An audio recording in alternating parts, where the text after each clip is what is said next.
Greetings, everyone, and welcome back to Breaking Bulletin, your premier source for critical global developments. What do you think about Canada potentially standing up to the United States, abandoning a massive fighter jet deal, and pivoting to Europe while whispers of annexation loom large? Please like this video, share it with others, and subscribe with the notification bell activated so you never miss an update as we unpack this gripping saga. Today, we are diving into a headline that has ignited a firestorm of debate. Canada defies Trump, kills F-35 deal, turns to Europe, annexation plan still on the table. This story, sparked by CBC News on March 14, 2025, at 16:11 PDT, captures a pivotal moment in Canada's military and diplomatic journey. It revolves around Canada's reconsideration of a $19 billion deal to buy 88 F-35 stealth fighter jets from Lockheed Martin, a contract signed in June 2023 after years of deliberation. Now, amid escalating tensions with United States President Donald Trump, re-elected in November 2024 and sworn in on January 20, 2025, Canada is eyeing European alternatives like Sweden's Saab Gripen. Trump's threats of economic annexation, suggesting Canada become the 51st state, add a provocative twist to this unfolding drama. To craft a detailed and compelling narrative, we will explore Canada's aviation history, the F-35 program's twists, Trump's trade war and annexation rhetoric, Europe's military offerings, and the stakes for Canada's sovereignty. Let us start with the roots of Canada's military aviation, a foundation that shapes this defiance. The Royal Canadian Air Force, established in 1924, traces its origins to the First World War, when Canadian pilots flew with Britain's Royal Flying Corps. By 1945, it had grown into a formidable force with over 200,000 personnel and 86 squadrons, per the Canadian War Museum. It played a critical role in the Second World War, contributing to the Battle of Britain and strategic bombing campaigns against Nazi Germany. Post-war, Canada aligned with the North Atlantic Treaty Organization, or NATO, formed in 1949, and the North American Aerospace Defense Command, or NORAD, launched with the United States in 1958. These alliances shaped its Cold War role, defending North American airspace against Soviet threats.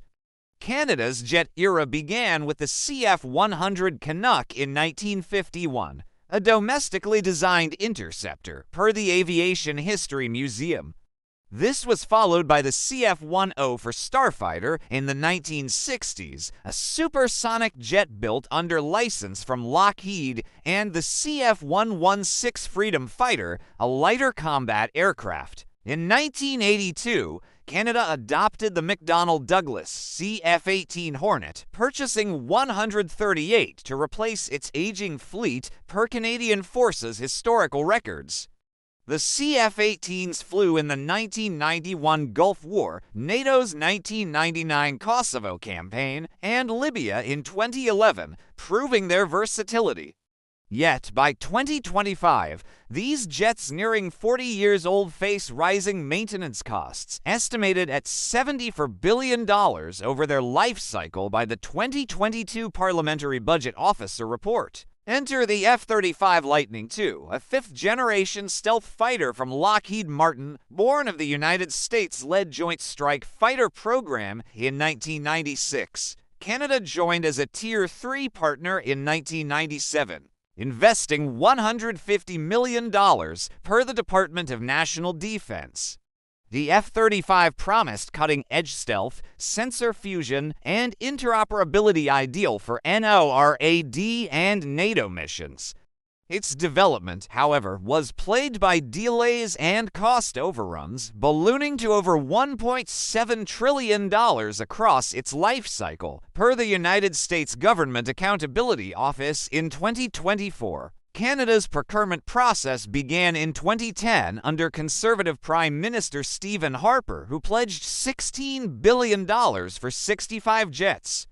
This plan unraveled amid public backlash over costs and transparency, per CBC News on July 10, 2012, forcing a reset. Liberal Prime Minister Justin Trudeau, elected in 2015, campaigned against the F-35, calling it too expensive and unproven, per the Globe and Mail on October 20, 2015. His government launched an open competition in 2016, pitting the F-35 against Boeing's Super Hornet and Saab's Gripen. After years of debate, Canada selected the F-35 in March 2022, finalizing the $19 billion deal for 88 jets in June 2023, per CBC News. Deliveries were set for 2026 to 2034, replacing the CF-18s by 2032, per the Department of National Defense. Defense Minister Bill Blair, on CBC's Power and Politics on March 14, 2025, affirmed the Royal Canadian Air Force's preference for the F-35, yet he revealed a shift. The Prime Minister has asked me to examine alternatives, whether we need all those jets to be F-35s. This pivot, under new Prime Minister Mark Carney, sworn in on March 14, 2025, stems from Trump's aggressive policies. Trump's second term began with a bang. On February 1, 2025, he imposed a 25% tariff on all Canadian goods valued at $582 billion in 2024, per Statistics Canada, citing fentanyl trafficking and migration, per a White House statement. Canada, exporting 75% of its goods to the United States, retaliated with 25% tariffs on $155 billion of United States products, per CBC News on February 1st. A 30-day tariff pause followed Canada's $1.3 billion border security commitment, per Reuters on February 3rd, but tensions soared. On March 7, 2025, Trump escalated, per Reuters, accusing Canada of ripping us off and suggesting annexation. They should be the 51st state. He doubled down on Truth Social on March 11, targeting Canada's critical minerals nickel, cobalt, and rare earths essential for batteries and tech, per the Globe and Mail on March 8. This echoed his first-term fixation on territorial expansion, like his 2019 bid to buy Greenland. Per NBC News on January 9, 2025, Canada's F-35 rethink, per AP News on March 15, reflects this strain. Blair confirmed the first 16 jets legally committed proceed, but Carney seeks options prioritizing sovereignty. Per CBC News, Lockheed Martin's Rebecca Miller told CBC on March 14, "We value our partnership with the Royal Canadian Air Force, deferring to governments. Canceling the full deal could incur billions in penalties, though specifics are undisclosed," per The Aviationist on March 15. Why Europe? Sweden's Saab Gripen, a 2022 runner-up, offers a compelling alternative. Saab promised assembly in Canada with intellectual property transfer, per Army recognition on March 15, 2025, and like the F-35, where United States policy restricts independent testing, per the United States Air Force website. The Gripen, a fourth-generation plus jet, costs about $85 million per unit versus the F-35's $110 million, per Saab's 2024 specs. It boasts agility and lower operating costs, ideal for Canada's vast airspace. Per Simple Flying on March 15, France's Dassault Rafale and the Eurofighter Typhoon, built by a British, German, Italian, Spanish consortium, also vie for attention, per The Aviationist. Portugal's Defense Minister Nuno Melo, on March 13, per Público, ditched F-35 plans, citing United States unpredictability, a sentiment Canada echoes. Annexation fears drive this shift. The Globe and Mail on March 8 warned that United States control over the F-35's source code and mission data processed solely in American facilities poses risks. A Trump administration could disable Canada's fleet, per the article, leveraging it for concessions on minerals or water.